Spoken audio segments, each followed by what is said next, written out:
Kami ingin mendapat dukungan, bantuan, kepedulian dari para pelaku usaha untuk ikut partisipasi dalam mengkolaborasikan, mewujudkan prioritas Kota Malang dalam pembangunan untuk Kota Malang ke depan. Siapapun di dalam program penanganan TSP, keterlibatan TSP para pelaku usaha terhadap pembangunan Kota Malang itu tidak hanya pemerintah daerah, tentunya tidak hanya para pelaku usaha, betul, tapi dunia pendidikan itu yang saya yakini mempunyai peran yang sangat strategis, di mana di dalam dunia pendidikan misalnya universitas negeri ya itu punya pemikiran-pemikiran yang tentunya lebih update. Yang pertama terkait dengan pembangunan pasar besar. Artinya pasar besar sudah 3 kali kebakaran dan di situ sangat produktif.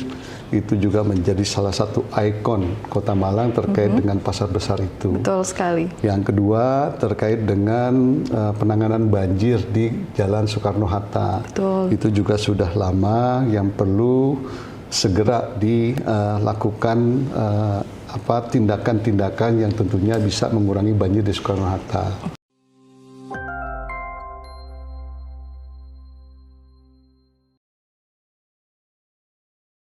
Ngalam, selamat datang di podcast Mako Suara Cita, podcast yang dikelola oleh Dinas Komunikasi dan Informatika Kota Malang.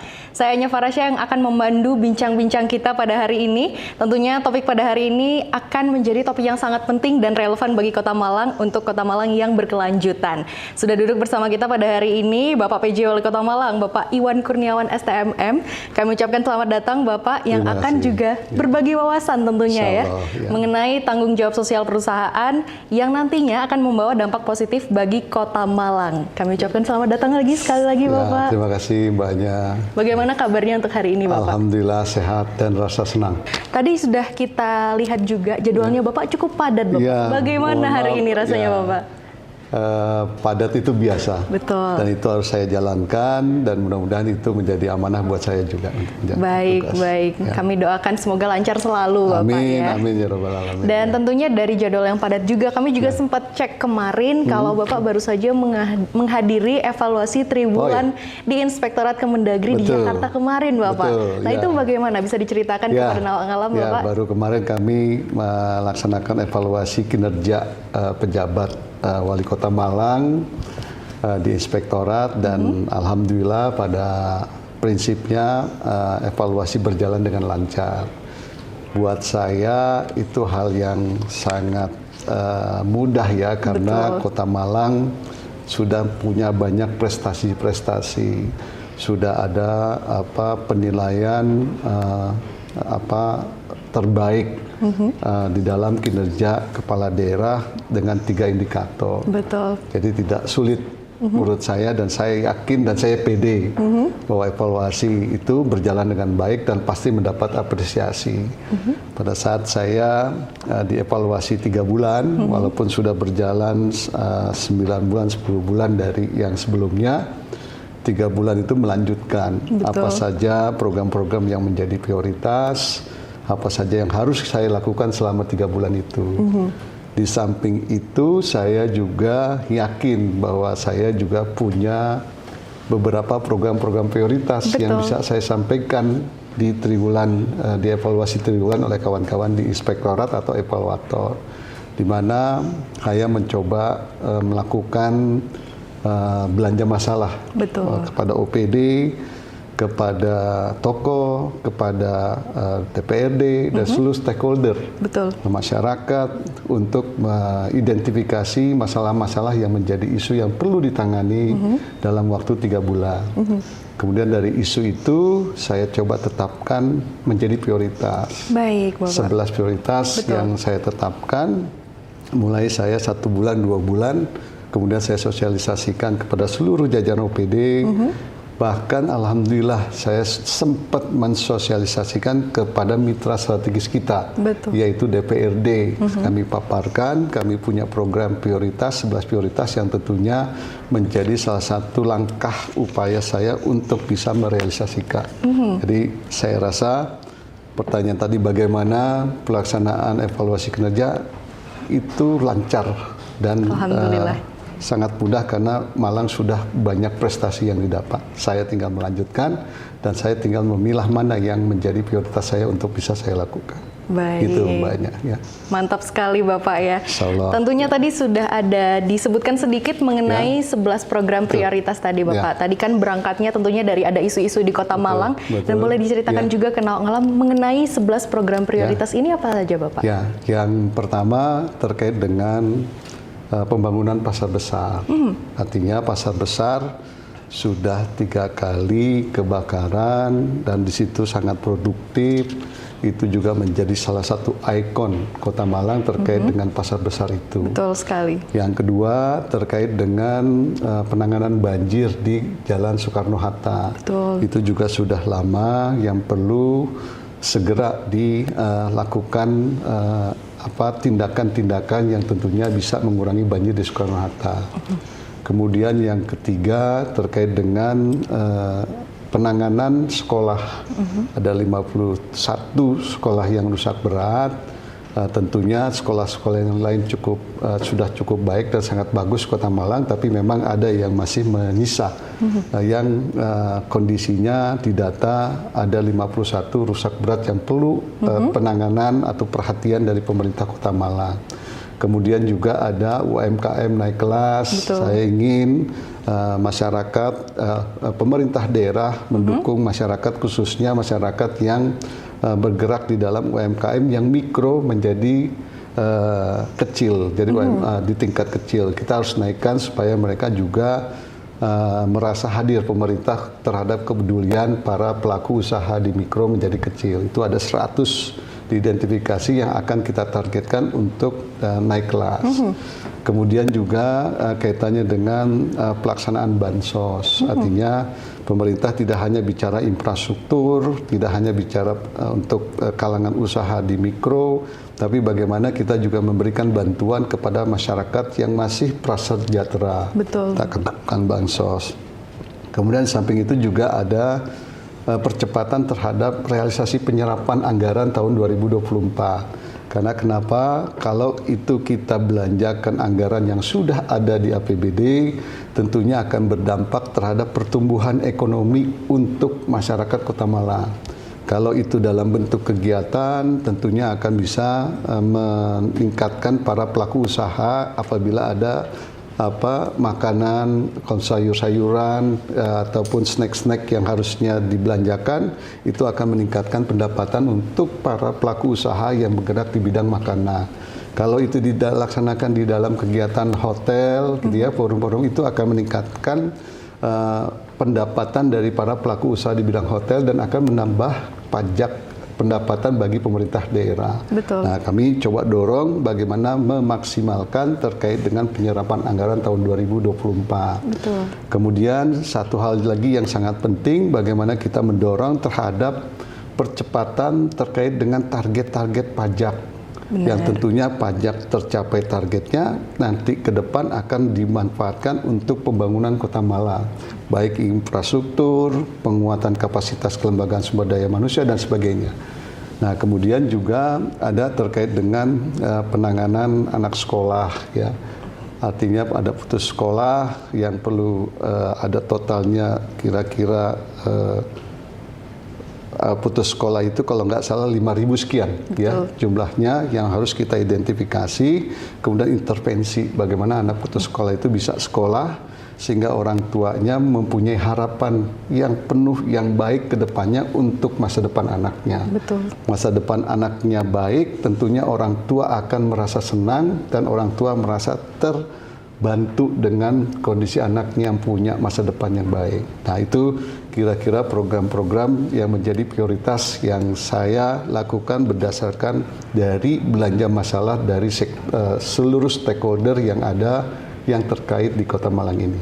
Baik. Itu banyak. Betul, banyak sekali Bapak ya. Mudah-mudahan dia bisa. Ya. Betul, dan tentunya dari 11 program ini Ya. Bapak, tentunya kan banyak sekali juga. Betul, Kemarin ya. juga kita sempat keliling-keliling bersama Bapak PJ Wali Kota Malang juga dalam program TSP ini. Oh ya, itu juga satu. Betul. Ya, lewat satu TSP itu menjadi salah satu prioritas bagi kami untuk pengelolaan sampah di Kota Malang yang lebih baik untuk kedepannya. Betul, yang kita keliling ke SD dan juga ke TPS ya Bapak ya. Betul. Dan pastinya dari kolaborasi antara pemerintah daerah dan juga pastinya dengan pelaku usaha ini, dan Kota Malang kan juga ada kolaborasi Hexahelix yang salah satunya dengan perusahaan-perusahaan ya Bapak ya. Nah ini apakah ada arahan tertentu dari Kemendagri Bapak? Ya, jadi pertama sebelum ke Pak Mendagri atau Kementerian Dalam Negeri, yang pertama kerjasama dengan para pelaku usaha dalam rangka mendukung program-program prioritasnya pemerintah Kota Malang didasari atau dilatar belakangi dari beberapa regulasi sebenarnya. Betul. Di mana ada Undang-Undang Nomor 25 Tahun 2007 khususnya pasal 15 di mana diamanatkan bahwa setiap pelaku atau penanam modal berkewajiban untuk melaksanakan TSP, tanggung jawab sosialnya. Betul. Itu bicaranya undang-undang, bukan bicaranya saya atau kebijakan saya. Kemudian diperkuat lagi ada peraturan Badan Koordinasi Penanaman Modal, itu nomor 6 tahun 2020. Itu diperkuat setiap penanaman modal harus berkewajiban untuk melaksanakan TSP. Baik. Diperkuat lagi dengan pejabat atau wali kota yang sebelumnya ada peraturan wali kota. Betul. Ya, nomor 42 tahun 2022. Di situ disebutkan rencana kegiatan program TSP yang disusun oleh perusahaan harus bersinergi dan berkolaborasi dengan program-program prioritasnya pemerintah Kota Malang. Betul. 3 kebijakan inilah yang mendasari saya untuk bisa mengimplementasikan bagaimana kebijakan ini bisa diterapkan oleh saya selaku pejabat dan berkolaborasi dengan jajaran OPD, jajaran pihak-pihak terkait, terutama ada forum tanggung jawab sosial yang sudah dibentuk oleh kepala daerah saat itu. Kolaborasi, kemudian kita coba komunikasi dengan para pelaku usaha. Kalau itu kita bisa laksanakan, itulah yang selalu diamanatkan oleh Bapak Menteri Dalam Negeri. Betul. Bahwa saya ditugaskan sini, pertama bagaimana melaksanakan satu kebijakan-kebijakan yang sudah dimandatorikan daerah harus dilaksanakan.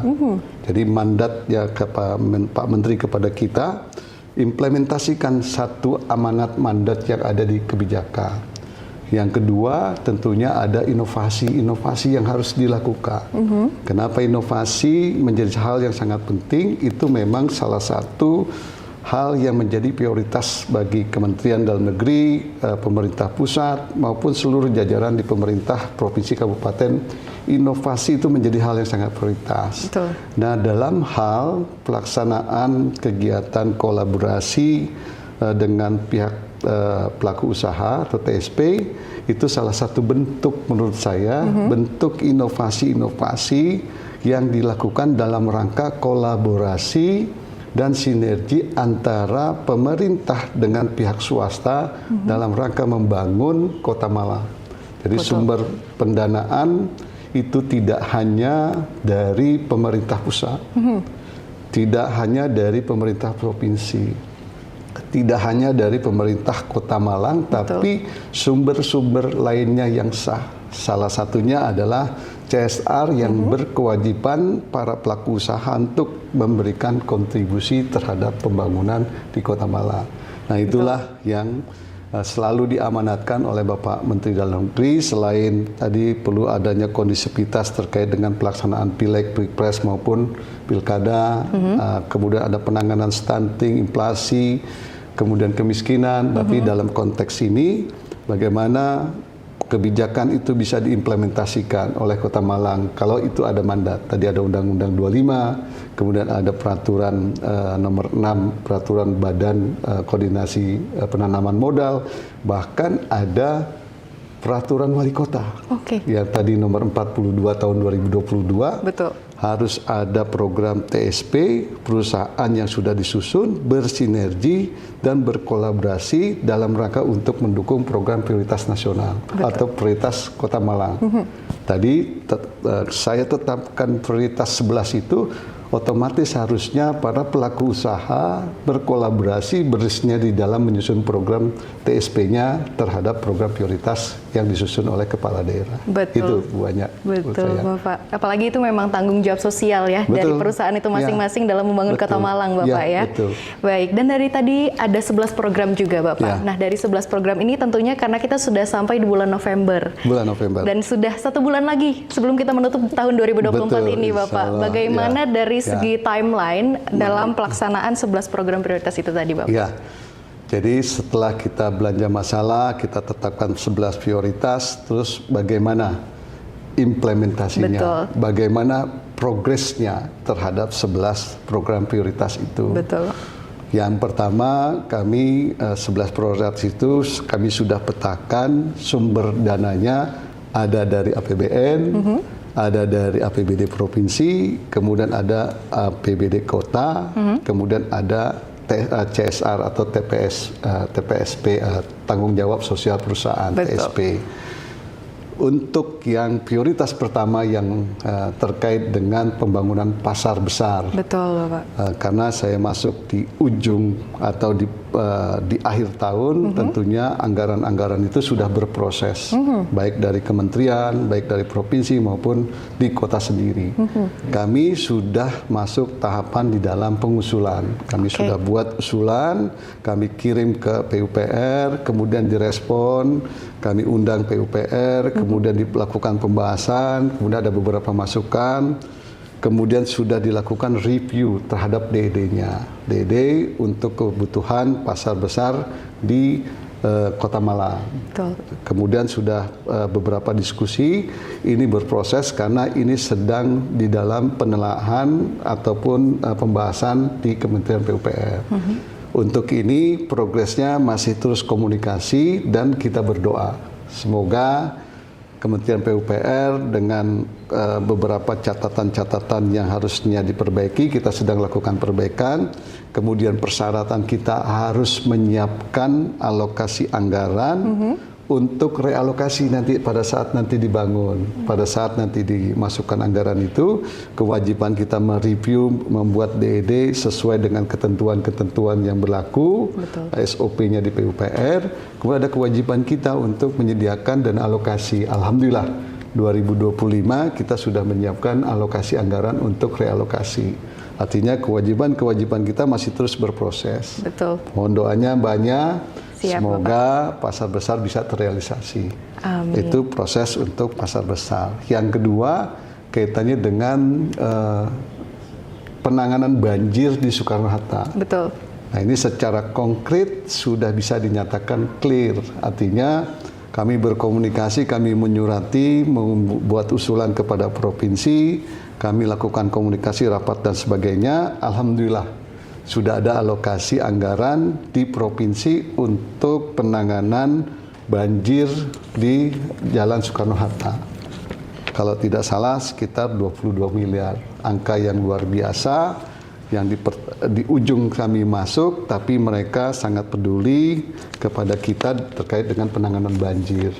Sudah konkret, sudah masuk di APBD. Betul. Tinggal progresnya pelaksanaannya di tahun 2025. Saya mungkin tidak bisa sampai mengawal, tapi saya meletakkan bagaimana anggaran itu bisa tersedia di provinsi, kemudian nanti dieksekusi. Karena kuncinya adalah anggaran. Kebutuhan anggaran itu ada, tinggal pelaksanaan pembangunan. Itu menurut saya progres yang cukup baik dan saya sudah senang dengan progres seperti itu. Betul, Bapak. Kemudian yang berikutnya yang kemarin, Betul. yang kita lihat, kita keliling terkait dengan pembangunan rehabilitasi sekolah yang rusak berat. Betul. Ada 51, ada kita petakan 51 itu yang jangka pendek dan jangka panjang. Kami upaya mengkomunikasikan dengan berbagai pelaku usaha untuk bisa memberikan kontribusi.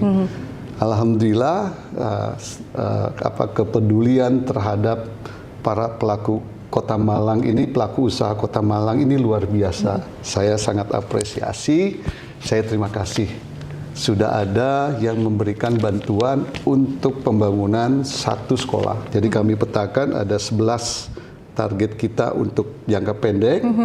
Kemudian sisanya nanti jangka panjang di Januari sampai dengan Desember tahun 2025. Baik Bapak. Nah, untuk jangka pendek kemarinlah satu eksekusi, kita sudah memulai pembangunan sekolah negeri Ketawang Gede yang memang cukup rusak berat. Saya melihatnya juga kasihan.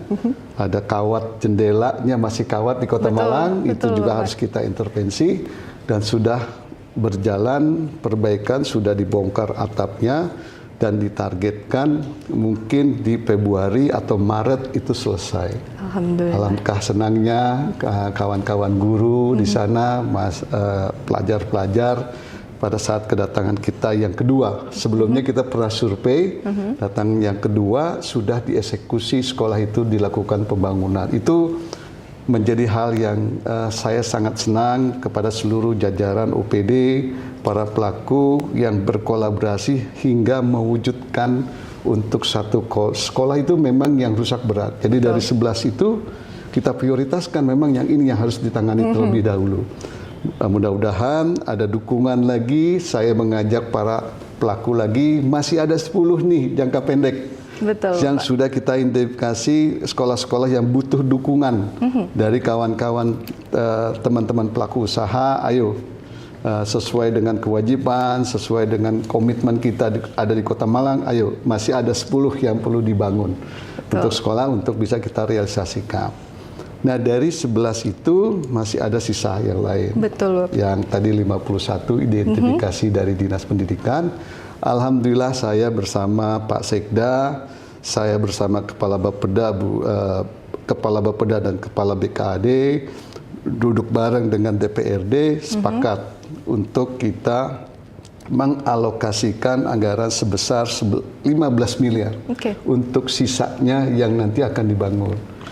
Menurut saya sudah DPR sudah setuju, punya komitmen yang sama dengan kita, itulah peletakan. Jadi sudah ada anggaran, tinggal nanti dieksekusi untuk pembangunan. Walaupun saya tidak bisa melihat pembangunan, tapi kalau diundang apanya, diundang Pak Sekda datang untuk pembangunan, saya siap-siap saja. Karena itu bagian daripada kebahagiaan bagi saya pada saat punya program prioritas bisa terimplementasi dengan baik.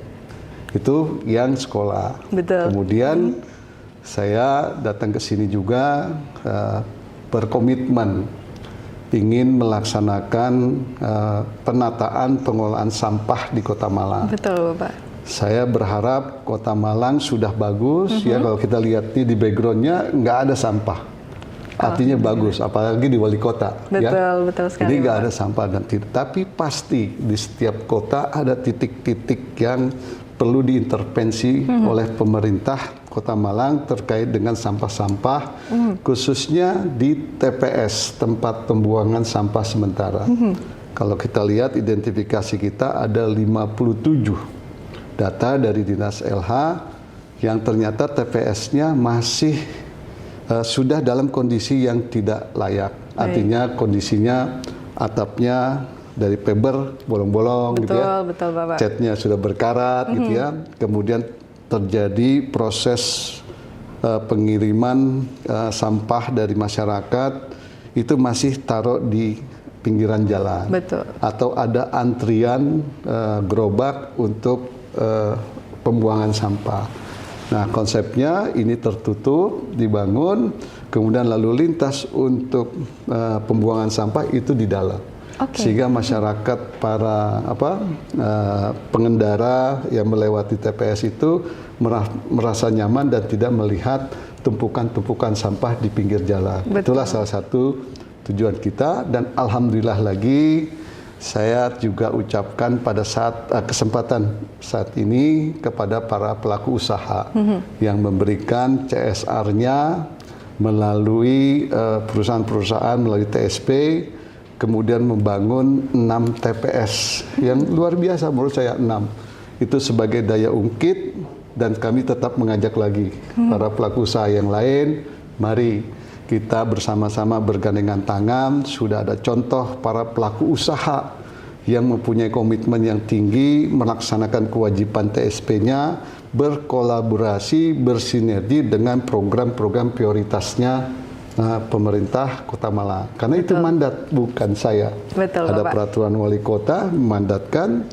program yang disusun oleh TSP, perusahaan-perusahaan itu harus bersinergi dan mendukung terhadap program prioritas nasional. Betul. Saya yakin para pelaku usaha sudah banyak dukungan bantuan dari kawan-kawan pelaku usaha untuk yang sektor-sektor yang lain, clear. Tapi tambahkan bantuannya bagaimana sinergi dengan program prioritas pemerintah Kota Malang. Betul. Itu 2, 3 yang alhamdulillah sudah berprogres. Betul. Insya Allah nanti UMKM, Bansos, realisasi penyerapan anggaran itu nanti di Desember akhir tahun. Oke. Bansos juga nanti kita akan lakukan setelah nanti kita melakukan gathering ya. Saya juga ingin tidak puas-puasnya saya ingin mengajak para pelaku usaha. Kemarin kita parsial ngobrolnya, diskusinya kita undang, tapi nanti ada forum besar, gathering yang akan insya Allah akan dilaksanakan tanggal 28 November. Kami ingin mendapat dukungan, bantuan, kepedulian dari para pelaku usaha untuk ikut partisipasi dalam mengkolaborasikan, mewujudkan prioritas Kota Malang dalam pembangunan untuk Kota Malang ke depan. Waduh. Itu banyak. Ya. Baik, keren sekali Bapak. Mudah-mudahan insya Allah. Betul, dalam waktu 3 bulan ini sudah terrealisasi banyak sekali. Tadi juga sudah hanya catat beberapa, ada yang pasar besar, kemudian dari Jalan Soekarno-Hatta juga, SD dan juga TPS sudah banyak sekali Bapak ya. Mudah-mudahan. Dan ini juga isu-isunya pasti seputar Kota Malang dan juga sangat sesuai dengan kebutuhan dari warga Kota Malang itu sendiri pastinya. Kami ucapkan juga terima kasih Bapak ya, mewakili Nawak Ngalam yang ada di rumah juga pasti juga cukup merasa bangga atas pencapaian yang sudah dicapai oleh Kota Malang ini. Dan sudah 3 bulan juga Bapak berada di Kota Malang. Betul. Bagaimana Bapak? Apakah betah Pak berada di Kota Malang? Ya, kalau soal betah, banyak waktu itu kita ketemu podcast berapa 2 bulan yang lalu. Betul Bapak, di bulan Agustus. Badan saya kurusan kan? Nah, sekarang saya gendutan. Berarti saya senang. Karena dengan gemuk, ya berarti saya hidup senang dan hidup betah gitu di Kota Malang. Saya sangat bersyukur. Di Kota Malang selalu saya menyampaikan di setiap forum, setiap sambutan baik di ke lingkup Kota Malang, kemudian lingkup di tingkat pusat. Saya mempunyai stakeholder OPD yang luar biasa. Tentunya Bapak. Artinya punya kapasitas yang besar dalam melakukan kompetisi di dalam melaksanakan pekerjaan sesuai dengan tugas fungsinya untuk mencapai apa yang menjadi tujuannya. Jadi kapasitas, kemudian komitmen, dan satu lagi terhadap loyalitas apa yang menjadi programnya saya didukung penuh oleh OPD-OPD. Saya tidak akan mungkin bisa melakukan tadi dalam jangka waktu 3 bulan. Ada beberapa progres yang prioritas-prioritas yang sudah tetapkan bisa terrealisasi tanpa didukung komitmen, loyalitas pada perangkat daerah dari Sekda, OPD, asisten, seluruhnya berkolaborasi membantu saya dalam rangka untuk melaksanakan tugas saya. Tentunya Bapak. Itu yang bikin saya gemuk, jadi saya senang gitu. Betul, karena semangat juga ya Bapak mengerjakan. Ya, kalau bisa saya jangan disuruh pulang, saya betah itu. Gitu. Ya, gitu. Siap. Kami doakan Bapak ya semoga betah di Kota Malang juga. Dan juga pastinya karena ini banyak sekali program-program yang tadi juga sudah dijelaskan program-program yang sudah terrealisasikan seperti apa saja dan rencana lanjutannya untuk tahun 2025 juga. Tadi beberapa juga sudah dipaparkan Bapak. Dan nampaknya memang kolaborasi antara pemerintah daerah dan tentunya dengan pelaku usaha tadi ini menjadi perhatian khusus ya Bapak ya. Dan itu juga yang menjadikan Kota Malang meraih banyak sekali penghargaan. Kami hitung tadi sekitar 20 prestasi Bapak. Itu belum kehitung semua. Kalau belum kehitung semua ada 100 sekian. Atau 1000 sekian, saya nggak tahu. Betul sekali Artinya Bapak. tidak bisa dihitung. Betul sekali Bapak. Dan tentunya karena dari sudah semenjak Bapak menjabat di 3 bulan kemarin ini Bapak, kan sudah kita hitung banyak sekali prestasi sekitar 20 sampai 30-an itu Masa Bapak. jabatan saya? Iya. Itu yang kerja teman-teman. Saya hanya di panggung menyampaikan itu, tapi saya luar biasa untuk itu. Dan mungkin bisa diceritakan sedikit Bapak bagaimana? Ya, saya satu lagi banyak yang satu program prioritas juga yang penting yang saya terlewat mungkin dalam menyebutnya, yaitu adalah penanganan parkir. Betul Bapak, penanganan parkir ya secara keseluruhan. Penanganan parkir di titik kota-kota Malang itu perlu diintervensi banyak. Nah, tapi dengan keterbatasan dan ada jangka pendek, jangka panjang, saya harus melakukan hal-hal yang tentunya mampu saya lakukan di masa saya. Sehingga saya mengambil jangka pendek untuk penanganan parkir itu ada di kayu tangan. Yang saya lihat ada beberapa titik-titik ya yang perlu diintervensi, perlu ditata, tapi saya ambil coba di masa saya ini di kayu tangan. Saya lakukan diskusi, rapat yang terus-menerus. Saya juga ucapkan terima kasih teman-teman ya, hampir tiap hari, tiap minggu saya melakukan rapat untuk kayu tangan ini, parkir. Alhamdulillah, pertama dari sisi proses tahapan untuk apresial, kemudian kita harus beli lahannya, di mana lahannya harus kita pilih berdasarkan kajian, kemudian proses ketemu dengan orang yang akan kita pemilik lahannya, komunikasi, kemudian mereka bersedia sampai nanti selesai kira-kira di proses di dalam apresialnya itu kajian dan sebagainya itu di bulan November. Kemudian kita sudah ada alokasi anggaran untuk pembebasan untuk pembelian lahannya. Kemudian belum teralokasi saat itu di rencana Aqua PPS sebelumnya untuk pembangunan. Akhirnya kami usulkan kepada DPR, alhamdulillah. Jadi bukan hanya alokasi untuk pembelian lahan, tapi kita masukkan alokasi untuk pembangunan parkirnya. Nah, kenapa saya sangat konsen itu? Karena disitulah yang volumenya paling besar. Kalau kita lihat ada hitungan dari Dinas Perhubungan, 1.250 kapasitas motor yang parkir sehari-harinya di situ. Ada 135 atau 25 mobil kendaraan. Jadi volumenya sangat besar. Harapan saya anggaran sudah disediakan 2025, kemudian dilakukan intervensi, jangan terlalu panjang. Jangan kita sudah ada anggaran 2025, baru kita intervensi di Januari. Akhirnya akan butuh waktu 6 bulan seperti sekarang. Sekarang ini sudah dari bicara parkir itu sudah 4 bulan waktu saya mulai. Saya sudah bicara parkir, udah 4 bulan persiapan. Kalau kita mulai Januari, kita akan kehabisan waktu. Dari sisi misalnya kita selesai pembebasan lahan, kemudian dibayar, kemudian dibangun 2 bulan, 3 bulan. Kalau perlu kita tarik pengadaannya, sehingga pada saat Januari, Februari, Maret, atau April sudah selesai pembangunannya, April, Mei, Juni sampai dengan Desember kita sudah mendapatkan PAD parkir itu sudah operasional. Baik. Artinya kita akan mendapat PAD lebih cepat. Itulah pemikiran saya. Jangan kita tunda-tunda yang punya potensi terhadap program kegiatan yang punya potensi terhadap peningkatan PAD.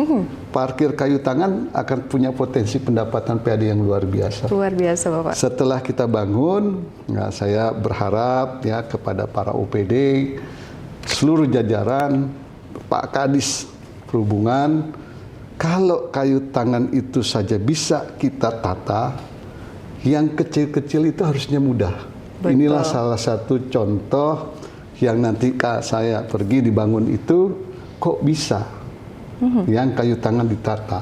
Masa yang titik-titik parkir yang kecil-kecil itu tidak bisa ditata.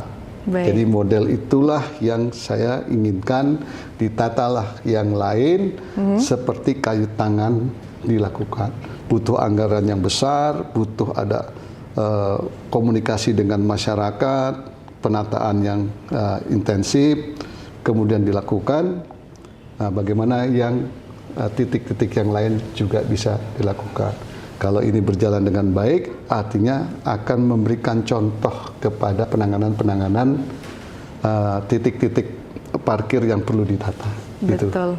Baik, berarti dengan sesuatu yang besar kita bisa pasti menghandle yang kecil-kecil begitu ya, Bapak ya. Seperti itu. Baik, baik. Dan tadi kan juga sudah dibicarakan juga soal rencana jangka panjang dan juga jangka pendeknya dari TSP itu tadi. Tapi agak kepo sedikit ini Bapak, mungkin awak-ngalam penasaran ya mengenai rencana jangka panjang dan juga rencana lanjutan untuk program-program TSP lainnya ini seperti apa, Bapak?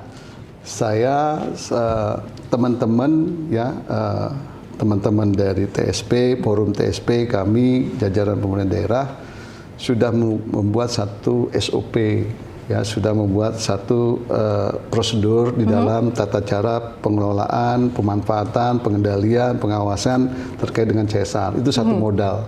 Artinya akan memudahkan untuk implementasi ke depan. Lebih panjang waktunya, lebih ruangnya lebih banyak, komunikasinya itu sudah ditata. Kemudian yang kedua, kaitannya dengan timeline-nya. Betul, artinya jangka pendek, jangka panjang, identifikasi permasalahan, contohnya sekolah. Ya. Betul. Saat ini fokusnya terhadap pembiayaan dari CSR jangka pendek. Kemudian kita masuk Januari, saya bagi itu triwulan pertama, itu Januari, Februari, Maret, triwulan kedua, triwulan ketiga, triwulan keempat. Baik. Nah, triwulan pertama harapan kami di Januari, Februari, Maret itu kita dorong lagi teman-teman TSP, ya, pelaku usaha membantu dari berapa sisanya sekolah yang belum terbangun. Betul. Itu di Januari, Februari itu harusnya CSR. Karena kenapa di belanja kita anggaran APBD di awal tahun itu agak sulit kita untuk membelanjakan, sehingga 3 bulan itu dukungan untuk sekolah itu harusnya dari CSR. Triwulan 2 dan triwulan 3 itu dari APBD yang kita sudah masukkan alokasi anggaran 15 miliar untuk itu. Karena triwulan kedua awal sudah bisa kita merealisasikan pemanfaatan atau penggunaan dana itu. Triwulan keempat harusnya sudah CSR lagi. Di misalnya Oktober November CSR lagi.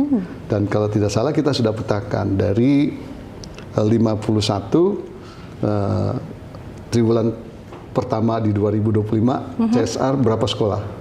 Kemudian dari 15 miliar berapa sekolah. Dari triwulan keempat CSR berapa sekolah, sehingga habis itu. Jangan panjang-panjang lagi, ditunda-tunda lagi, kasihan masyarakat, para guru, para siswa. Tuntas sekolah di Kota Malang, tidak ada yang lagi yang rusak berat, rusak ringan, semua tuntas. Seperti Kota Malang, kita lihat indahnya di taman di balik kota, begitu megah. Tapi kita jangan lupa, dunia pendidikan itu menjadi hal yang sangat penting bagi kita untuk generasi ke depan yang tentunya akan mempunyai komitmen yang tinggi atau mempunyai semangat dari para pendidik, dari pelajar untuk membangun Kota Malang yang ke depan berkelanjutan. Betul, tepat sekali Bapak, karena memang Kota Malang juga adalah kota pendidikan. Iya, betul. Betul, dan juga setuju itu. Iya kan Bapak ya, betul. Kita juga memiliki banyak sekali. Jangan ada kota pendidikan, sekolah yang rusak. Betul ya, Bapak, itu. Apalagi kemarin di SDN Ketawang Gede itu kota yang berada di tengah kota sekali Bapak ya. Setuju, jadi memang tepat guna sekali dengan adanya rehabilitasi dari sekolah itu tadi ya. Baik, nah dengan Kota Malang Bapak sebagai kota pendidikan kita juga memiliki banyak sekali perguruan tinggi negeri tentunya. Dan mungkin apakah ada pesan-pesan untuk perguruan tinggi negeri maupun perguruan tinggi yang ada di Kota Malang untuk ikut berkolaborasi dalam memajukan Kota Malang dalam forum TSP ini? Setuju. Jadi siapapun di dalam program penanganan TSP, keterlibatan TSP para pelaku usaha terhadap pembangunan Kota Malang itu tidak hanya pemerintah daerah, tentunya, tidak hanya para pelaku usaha, tapi dunia pendidikan itu yang saya yakini mempunyai peran yang sangat strategis, di mana di dalam dunia pendidikan, misalnya universitas negeri, ya, itu punya pemikiran-pemikiran yang tentunya lebih update, lebih punya yang teknologi yang lebih update atau yang lebih canggih daripada kita-kita yang tua-tua ya, mungkin banyak masih muda ya, tapi mahasiswa itu punya pemikiran yang untuk bicara 10 tahun, 20 tahun, 30 tahun ke depan. Sehingga alangkah baiknya para mahasiswa universitas berkolaborasi dengan kita untuk bisa mendorong para pelaku usaha, memberikan masukan terhadap program-program strategisnya sehingga akan didukung oleh para pelaku usaha. Dan kalau tidak salah di dalam forum TSP kita juga ada forum para anggotanya, salah satunya ada dari perwakilan perguruan tinggi, ada dari dosen ataupun pengurus perguruan tinggi yang ikut, yang tentunya akan mendorong bahwa ini satu model yang perlu didorong oleh para mahasiswa juga. Gitu. Baik, keren sekali Bapak Ya, ya. Dan tentunya kita bersama-sama. juga tetap membutuhkan pemikiran pemuda-pemuda yang revolusioner. Sangat itu. Betul, Nah, bagi kita Kota punya Malang Creative Center. Betul. Tadi saya mendampingi kunjungan PJ Bupati Bekasi dengan Kejari Kabupaten Bekasi. Betul. Saya ajak ke sana, mereka geleng-geleng. Kota Bekasi yang cukup besar, ya baik dari sisi anggarannya, mereka geleng-geleng dengan Kota Malang kaitannya dengan Mall Creative Center. Betul. Kemudian di testimoni sangat apresiasi dan dia akan implementasikan di Kota Bekasi. Betul. Artinya itu Mall Malang Creative Center itu para pemuda. Terdiri dari yang sudah lulus sekolah dan ada juga yang mahasiswa-mahasiswa yang Betul. berkreatif di sana. Betul. Jadi luar biasa. Tidak ada celah menurut saya bahwa Mall Creative Center itu hal yang sangat prioritas dan membantu terhadap Kota Malang ke depan lebih baik. Gitu. Betul sekali Bapak, dan ini juga pembicaraan yang sangat menambah wawasan sekali ya Mudah-mudahan. tentunya. Ya, Terima kasih Bapak kami sama-sama. ucapkan. Sama-sama. Dan tidak terasa sudah mencapai di ujung podcastnya juga ya Bapak. Baik. Kita seperti berbincang-bincang seperti biasa saja ya Bapak ya. Siap, ya. Baik, kami ucapkan terima kasih dan juga semoga Nawak Ngalam di rumah ini sudah mendapatkan wawasan mengenai tanggung jawab Mudah-mudahan. sosial perusahaan juga. Betul. Dan tentunya kita tunggu juga kontribusinya bagi Kota Malang untuk menjadikan Kota Malang yang berkelanjutan. Ya. Saya Anya Farasya, pamit undur diri. Sampai jumpa lagi di podcast selanjutnya.